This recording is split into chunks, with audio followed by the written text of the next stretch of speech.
being here. I have to admit, fanboying a little bit because I love your comics, and so it's an honor Appreciate to it. get to, it's an honor to get to talk to you. Yep. So let's just jump right in. Writer of Sovereign Comics, creator of Sovereign Comics. So obviously you love comics. Do you Oh yeah. remember your first comic book? The first comic book that was given to me to read was a Spider-Man book. So I do remember that the first book I ever got to read was a Spider-Man comic. I don't remember the issue though, which sucks, but I'm pretty sure if I could ever saw it or, found it out there in the wild, I would know which one it was, but I don't remember the issue. And then after that, like I was given, Superman books, Batman books, and stuff like that. And got a Justice League book. But the first comic that I brought myself, which was really, really cool because it was like, I felt like I was older than, hey, I can buy my own comics, So it was a JLX comic actually. And I've seen it out there. I think it was the first issue of JLX. So, it was the Amalgam comics whenever they were crossing over DC and Marvel and stuff like that. And they were fighting like a amalgam of, I think it was like Fin Fang Foom and another character when they crossed those two over. I don't remember what the other one was, but I know they crossed him and another over. And that's what was on the cover. It had like all the different amalgam characters and stuff, and like the Wonder Woman Stormcross and all of that, and then the Fing Fang Foom dragon. I was like, wow, this is cool. And I bought it and I read it and I was like, this is what I want to do. It's cemented that I was like, this is what I really want to do. So that's awesome. I remember that line, and I remember, getting. I think I had all of them at one point, all the amalgam comics that they put out. That was a really fun crossover. It was really fun. Like I would love to get my hands on all of them and just buy them all. So, other than reminiscing about amalgam and your own comics, what are you reading? Any titles right now? Mainly, more than anything, I am reading a bunch of indie comics. I can't say that like. Marvel and DC and stuff like that. Like I think the last comic I got from DC, I bought. It was the Green Lantern books that they were doing, like the most recent one, and that was the last one that I bought. I haven't bought a Marvel comic. I won't say that. I won't say it's been a while because I actually bought the one that they did when they got Fantastic Four back, and then they did like the wedding and everything like that, the most recent one. So I bought that. I brought that comic, and but mainly it's been a bunch of indie because indie comics have been I don't know, like just seeing the imagination of other indie creators and stuff like that, and what they're coming up with, the worlds that they're building, and it's just been interesting. Like it's really been interesting, to throw more ideas out there into the comic book world. Like it is becoming massive now, and I know a lot of people have gotten into it because they weren't too happy with the way comics were going, and then some people got into them because they, just love comics, so many different reasons, but you get to see what everybody's bringing to the fold. Or some people even went and created their own comic because they pitched to Marvel and DC, and they were like, no, not yet, and then they're like, okay, fine, I'll do it myself. That's awesome. So, who are your favorite creators out there right now for indie comics? Indie, oh man. So Mike Shea, he's the one who's doing Miskatonic High. He has a really, really good property on his hands. There's just so much that can be done with Miskatonic High. And me and him actually we met on Instagram because I think he saw the stuff that I was posting for Temple High, and then like I saw his stuff, so we just started talking and stuff like that. And we became pretty cool and everything. And he's been doing Kickstarters and stuff, and I have all of his books now. And he's been backing me, so we've kind of been backing each other. And he has real good stories going on. John Schlimm has a real good. I don't know if his universe is connected like mine is. I think his is more along the lines of the way Image did, where it's a universe, but all their titles are kind of separated. But he has some good titles. Thomas Johnson, who's been a good friend of mine for for 6 years almost now. Like we've been friends for we joke about it, and we're like, man, time has flown. Like we've been friends for a while. And he has his Raxon Universal Dominion books, and if you like mechs and stuff like that, every time people, like most people will come to me and say, oh, I like Orisha Exos and what you're doing with the mechs and stuff, and I kind of point them to my friend. I'm like, well, he kind of, when I read his comments, it inspired me to do these because I've also liked mechs, but I didn't know the route to go with it. And then when I started reading his stories, I was like, okay, I think I know what I'm gonna do now. But I always point them towards him. And then there's some other creators out there that I like and stuff, but I would say the ones that I've really been buying their books recently have been those three that I've been buying. So let's break down the Soverse. And, what got me about it is you're right. You were talking about your interconnectedness of how all your stories are in one universe and they connect. And that really drew me in from the moment I read the first Cypher Team book. And so let's break it down. What are the titles? What are the characters you got going on right now? Okay, so since we're on video now, it's easier to break down. So the flagship titles that I have, the flagship title that I have is Cypher Team. So this is issue 1. I'm sorry, actually, let me take it out of the package so it doesn't have that glare. Like I said, Cypher Team is the flagship title. So they're pretty much like my Justice League or my Avengers, my X-Men. I would say, I would say the way I explain them to people, I'm like, they are, if you were to take G.I. Joe and X-Men and wrap them into one. That's pretty much what they are. But yeah, they're my flagship. So this is issue 1, and this is the cover for issue 2. It's a pretty fun book. One of the things that I do tell people is that not to look at them as, even though they do heroic stuff, I tell people not to look at them as a team of Superman or a team of Batman, where it's like, oh, they shouldn't be killing, because they do. They will. Like, they will if they have to. Like, if they're pushed to that point, or if it seems like there's, like, they will, because they're more of, instead of it being a hero group, they're more of an anti-terrorism unit. Like, I know you probably kind of figured that from wherever you were reading it. Like, there's Black Ops. Like, I guess the best way to say it would be they are the Navy SEALs of the unit that they work for. So you have like all of these different teams, and the team that you have on the cover right here, these two teams, they're known as Cypher Team Alpha. So they are the main team, but then you have Cypher Team Torrent, Cypher Team Sigma, Cypher Team Sphinx, like all these different Cypher teams, that are, spread throughout here. And like, there's a lot of them that are stationed out amongst the globe and stuff like that.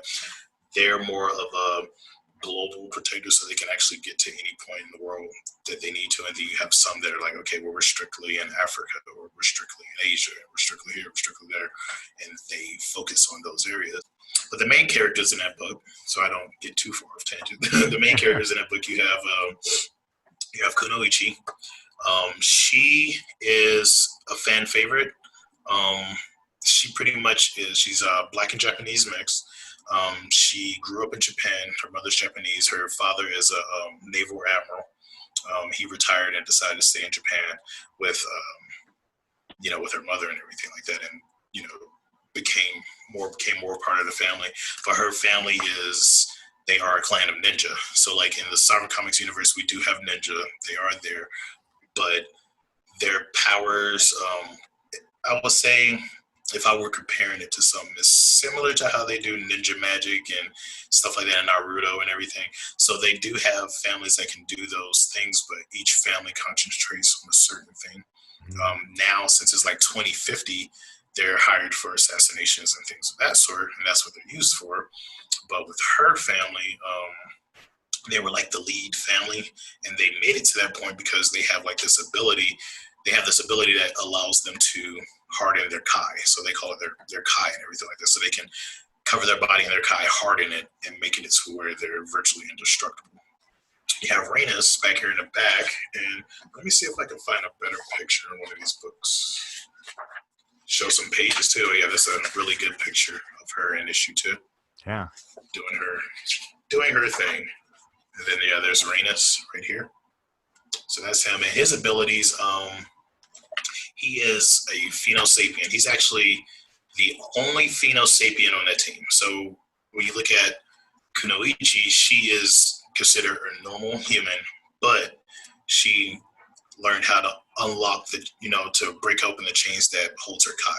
And in the SoveReign Comics universe, the way I wanted to do that was I didn't want to make it to where it was, oh, you have humans, and then you have superpower people. There's different levels and different stages. So just like how in Marvel and in DC, like you have Batman and Iron Man. Batman is, physical peak form of a human. Iron Man has all of this tech. We have those same type of individuals, but then you have that next tier past that Kunoichi is in, where she learned how to unlock her Kai, or her soul energy. So now she can, hit people twice as hard as if she had powers. She can disappear and do all this other stuff as if she had powers, or not really disappear, but make herself to the point where you won't sense or see her or anything like that because of her Kai. And in her family's case, hardened her Kai around her to where, like in issue 1, when she did the Halo drop with no parachute and survived it, so stuff like that. So so he's the only female sapient on the team, and his powers are revolve around energy absorption and repulsion. So he's kinetic based. And let me just point out, everything you're mentioning is just in Cypher Team. That's just one of your titles. That is just one title. That is just one title. So yeah, like I said, I'm building a universe. I'm building an entire universe. And the wild part is, like, I've always, talked to people about this whenever I was building everything in the beginning. I think I lost some individuals who were interested, because they were asking, well, when's your comic coming out? When's your comic coming out? I'm still building the universe.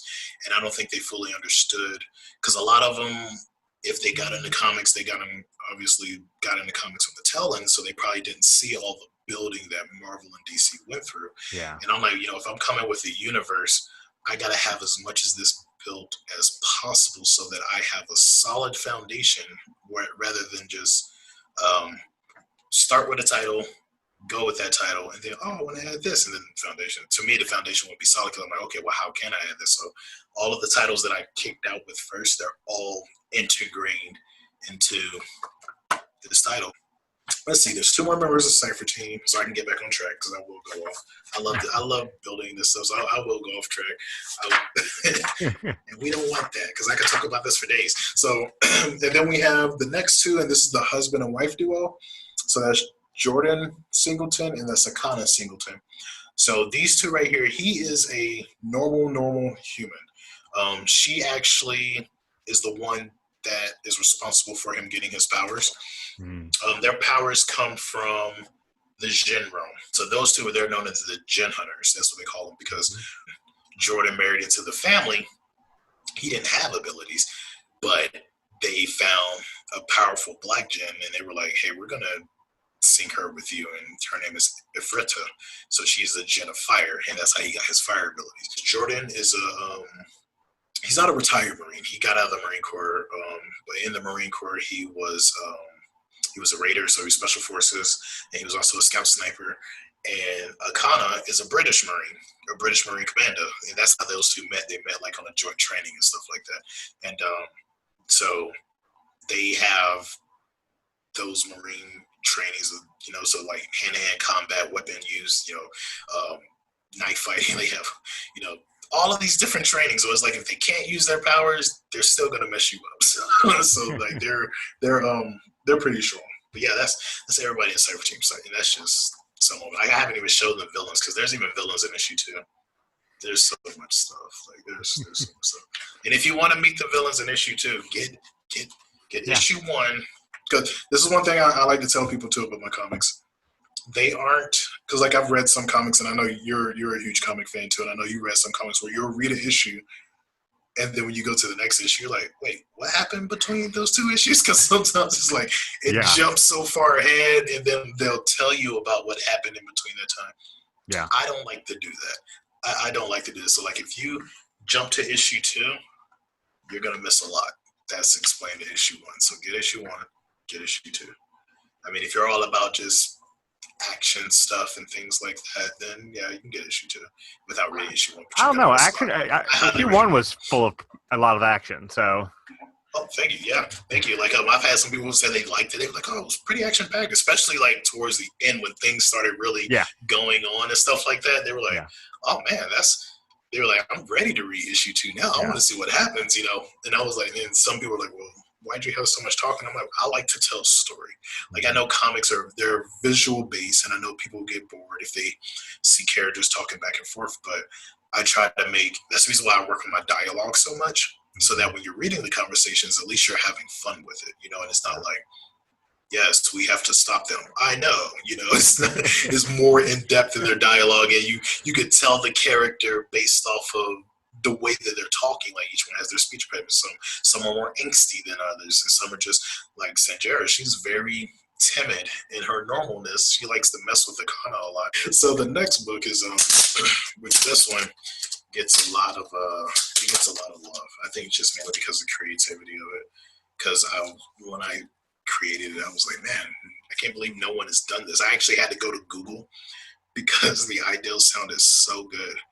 And I'm like, because great minds think alike. Creatives, we probably all have had the same thought or thought the same thing. And I'm like, let me go to Google and make sure that this isn't out. Make sure it's not like a Twilight Zone episode. Exactly. Like, I check Google a lot. Because I'm like, let me make sure this hasn't come out. Let me make sure no one's using this. And so I went out. I'm like, let me make sure this isn't a Twilight Zone episode, or make sure it's not like a Outer Limits episode, or make sure it's not a comic that someone else created back in the 90s, or something like that. Yeah. And it wasn't. And I was shocked, So that's like Ayamo Stigmata, and this is the cover for that. And pretty much Ayamo Stigmata follows back over here. Here we go. Tuskegee, which his real name is Octavius Clifford Brown. His code name when he was flying for the Tuskegee Airmen, they called him Red. And this was another thing I had to Google too, because I was like, when I gave him his middle name Clifford, I was like, what can his code name be? And I started thinking instantly about Clifford the Big Red Dog. And I was like, maybe Red. I was like, hold on, let me find out. Let me make sure Clifford the Big Red Dog it came out at least around the time. And luckily for me, it had. So I was like, okay, cool. Well, they're going to call you Red because they're going to pick on your middle name. So that's how he got his code name. And then, but they call him Tuskegee while he's out in space, because that's kind of how he introduced himself. He's like, hey, I'm from this planet. I'm a Tuskegee Airman. I'm a pilot, blah, blah, blah. And they're like, Tuskegee? Your name's Tuskegee? So he just ran with it. Yep, that's my name. That's my name. Like, there's only one character that knows his name, and she's in here, Kaiti, which if you read this, I think you might have read this one. I haven't yet. I'm waiting for the rewards from Kickstarter for 1 and 2. Yes, yeah. Oh yeah, that's right. You did get 1 and 2. Okay, never mind. You'll read it then. And so I won't go too much into it since you haven't read this, but he is he, like I said, he's a Tuskegee Airman, and the way that he found himself on the other side of the galaxy is during one of their bomber escorts, he got caught up in the fight between 2 Foo Fighters when they and pretty much getting caught up in it. I'm not going to tell you how he got to the other side. But getting caught up in it, he ended up getting slungshot to the other side of the galaxy. So over there, he ends up helping a planet fight a war that they were having, and then he becomes the bounty. Like, someone puts a bounty on him. And it's mainly because he is the only Gaian human. Like, they have humanoids or individuals that look close enough to human, or aliens that look close enough to human to where you think that they're human. And then, of course, you have the alien-looking ones. So you have Rayor. He's a war general and also a prince. This is his little sister here. As I'm married, so it's hard. I'm like all over the place. So you have Morale. And so you have those 2, and then you have this insectoid right here, and his is kind of cool because, like, the way that I did him, he's a part of a hive mind insectoid type species. And his name is Dronex. So other than Rayor and Dronex, and they gave him that name because they couldn't pronounce his, at all, because insect language. So they were like, we're just going to call you Dronex. You're a liberated drone. Like, we're just going to call you Dronex. So, but yeah, so that's how he got his name. And then, a little bit about him. And then we have Sita, who's over here, and she's like she's the daughter of a diplomat. And then my favorite is this little guy way over here, that little red dude sitting right there. And he is a bioengineered tool, pretty much. So he comes from a race of these little furry creatures called the Korlux. And they already had this ability to eat anything and digest it. So they can eat anything and digest it with no problem. And this is like the last one, you know, the last one that's like left out there. And it has a bounty on it. And the funny part is, other than Tuskegee, that one has the highest bounty on the team. So it's like he's like 101, and that was 102, right behind him. Because with that Kickstarter, Yamato issue 1 was already done. So the Kickstarter was meant to introduce this title to everyone, but also to get the funds and everything to launch issue 2. So so there are people who have read this already, but if you haven't, you can get it. But yeah, that's all I'm saying. I'm gonna leave that there because they just go through a Kickstarter, and I don't want to get tell too much. So yeah. And next one we're gonna go to is Orisha Exos. So the funny thing about this title, even though Cypher Team is the flagship, Infinite Reign, which hasn't come out yet, is the one that built everything. This is actually the first book that I decided to get printed. And one of the reasons for it is, like I said earlier, my friend Thomas Johnson, he does his mech titles and everything like that. So he was really, him and Damone Emerson, and Damone actually works with me on these books. And Thomas does too, because Thomas actually designs a lot of my spaceships and aircraft and mechs and stuff like that. And they both work on Rex on Universal, and they were very inspirational and influential in me getting this title done. And pretty much the way this title, you have the main character right here, Benny. So she's the main character. And then you also have, where in this one you have her friend who's here.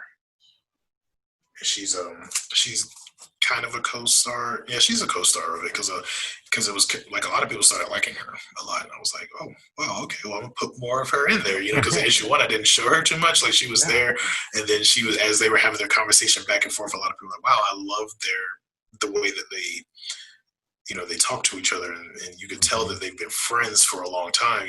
Yeah, I agree with that. I cool loved it too. Yeah. I haven't read issue 2 yet, but issue 2 is issue 2 is fun. Issue 2 is fun. It goes a little bit more into them going out and going out on their first patrol and then fighting and stuff like that, and you learn something more about Keela, which is her friend, and you're like, wait a second. So in issue 1 they go to the team, the Black Sheep, which they are. The cool thing about them is like they are this team of individuals who, just like this saying, the term Black Sheep goes, is they are their own type. Like they don't march to anyone's drum. They march to their own drum. Each member of the Black Sheep has some type of special ability. Like they are, because it's still part of the SoveReign Comics universe. So, but it's way in the future. It's like 2650. So you have the main character, a Benny, and her last name is Rain. So she is actually a descendant of, Rhaenys and Sanjera and, Regina and all of them. But we don't know who she's actually descended from. But she is a part of the Rain family. And then, like in issue 1, it talks about the individual who kind of rose up and got everything straight when the world was in shambles. He was a Rain also. So it that's like their one connect to the past, but the story is totally different from from things that are going on in the past. And I just want to point out again for people out there that are watching this, that everything is connected, and it is just so cool. Like you said with the Reigns, like, I mean, I picked up on that. I was like, that's really cool right there, that this is 600 years in the future here, but there's a tie. Exactly. There's this thread going back. There's a tie-in. I love it. It's like, that was like the fun part of it, because I wanted it to be an interconnected universe, but with Orisha Exos, I kind of wanted it to stand on its own so much that if things happened in the past, it kind of wouldn't affect it. I had one person tell me when they read it, they said it's almost like a futuristic colonization type story in a sense, or reverse colonization. I'm like, it pretty much is that, So it was kind of.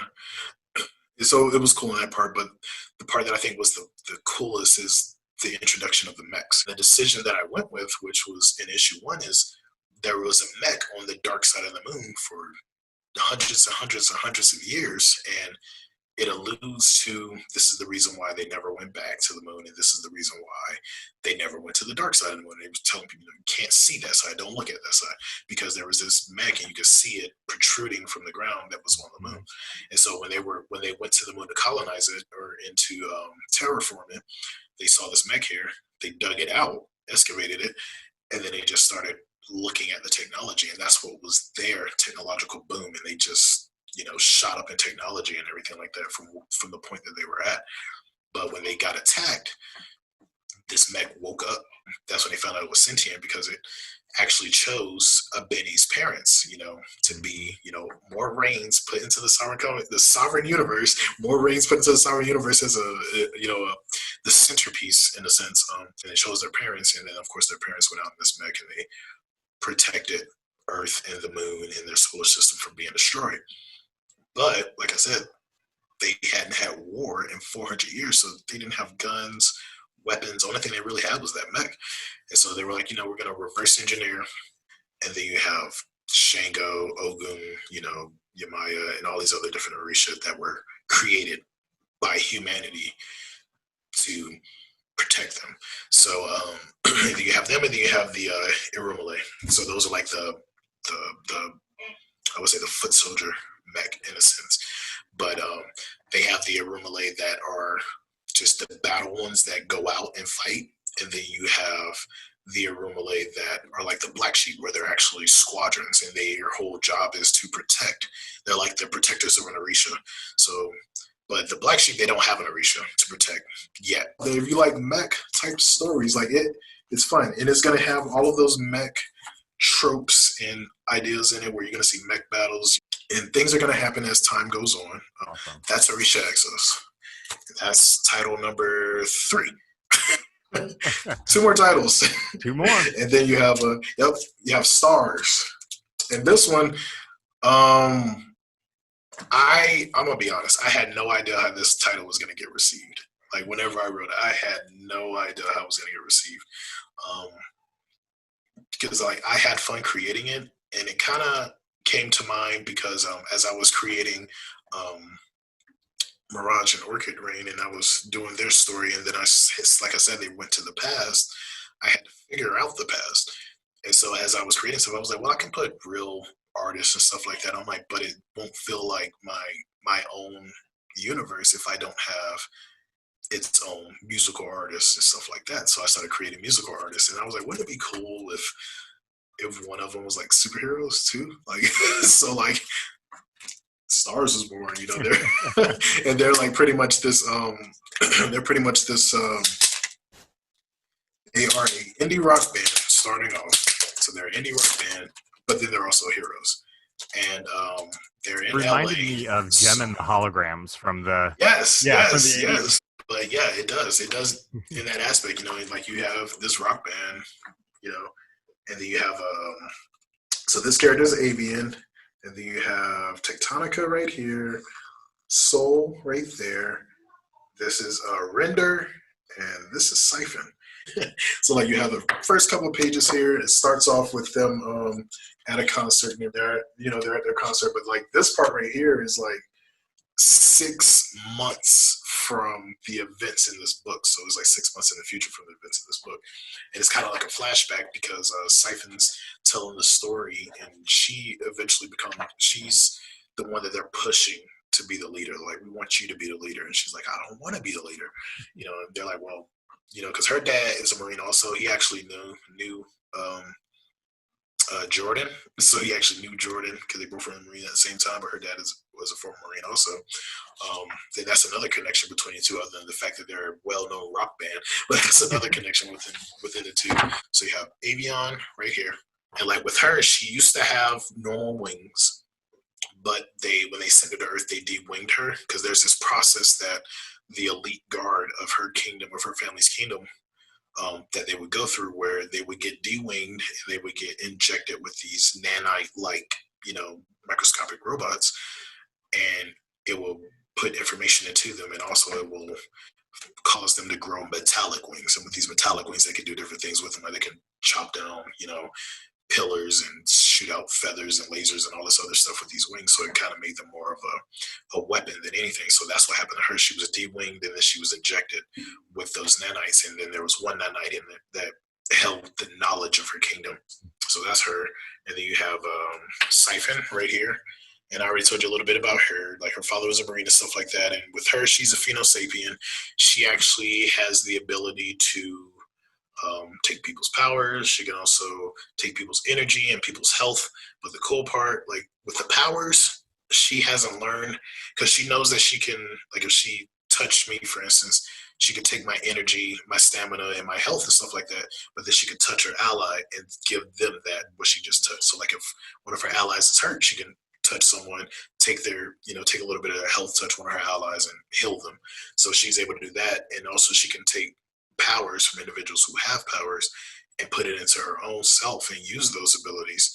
She hasn't learned how to siphon and disseminate powers yet.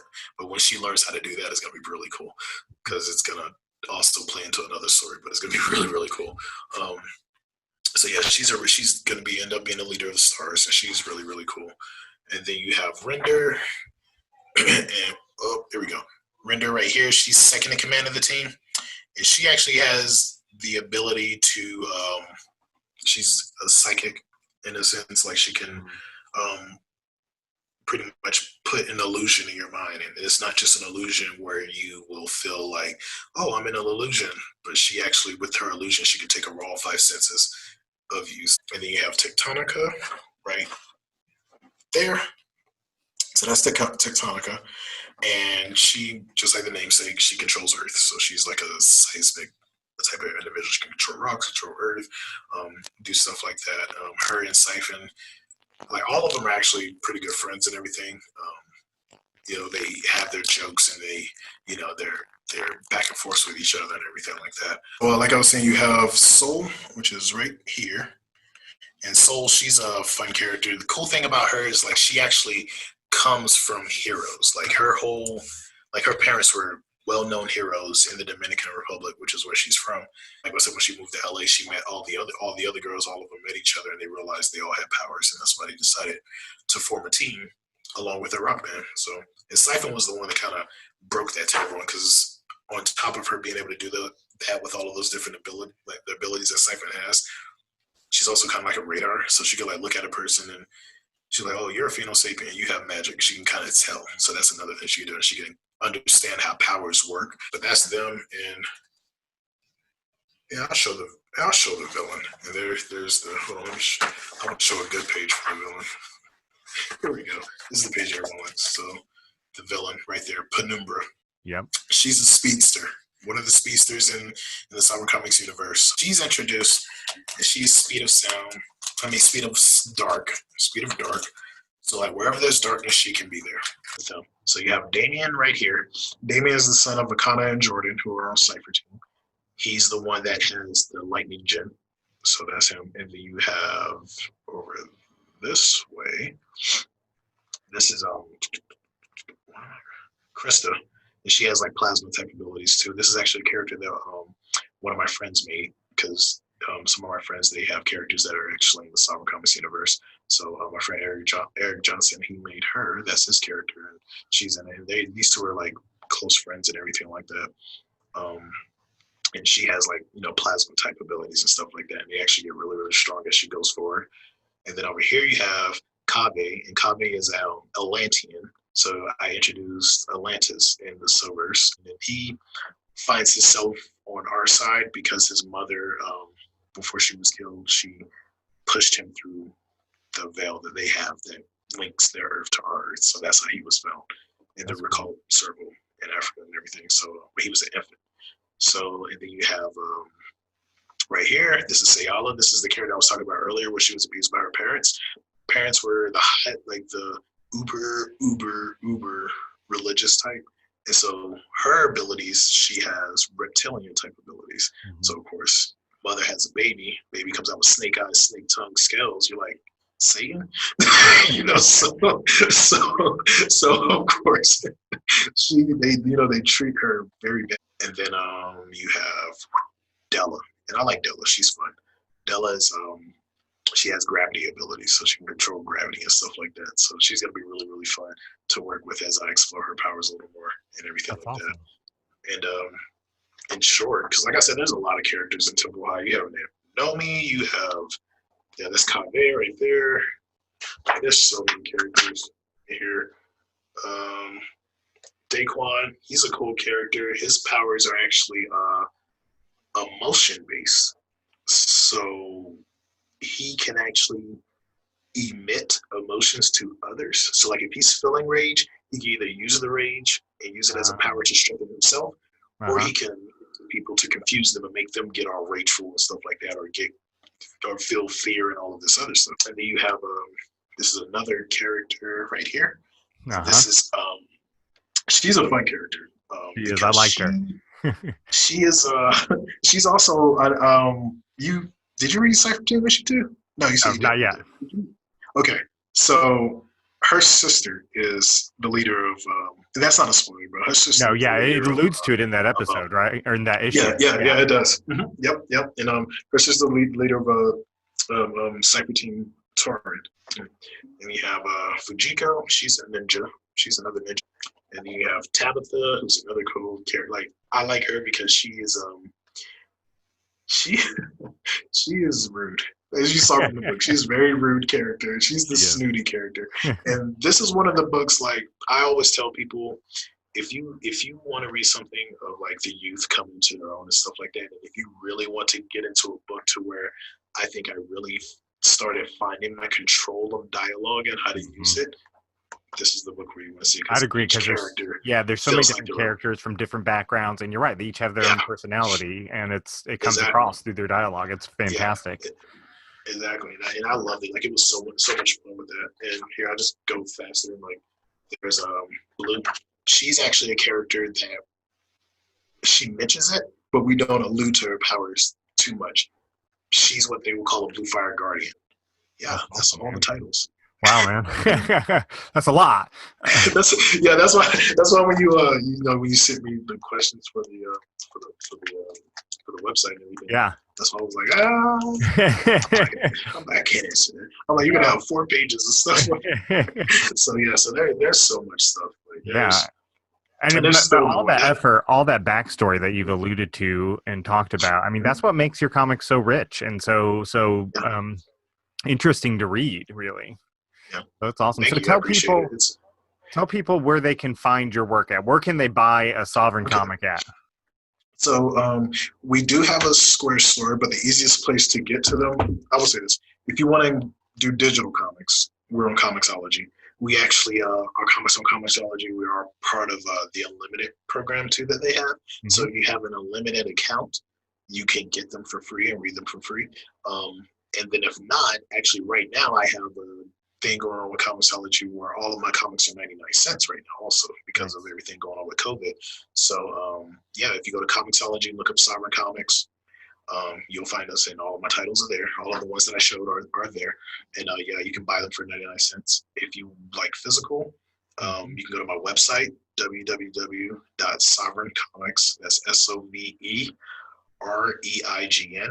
comics.com. And you can actually, if you scroll down, you'll see a diamond with each title, and you just click on it. It'll take you to their landing page, and then you can just go from there and buy it. If you're on Instagram, look up SoveReign Comics. Can't miss me. It's going to be a orange background with a white lion head in it, and click on that, and you can click on the link in my bio and go to my stores that way also. And there you go. That's awesome. The 3 best ways to get to it. So. Awesome. Well, Tyrone, thank you so much for talking today. And thank you. If you're out there watching this, check Tyrone out. And if you don't believe me, just if you got that Comixology Unlimited, just read 1 issue. I guarantee you'll want to buy some after that. So thank you again, Tyrone. Really awesome. No problem. Thank you for the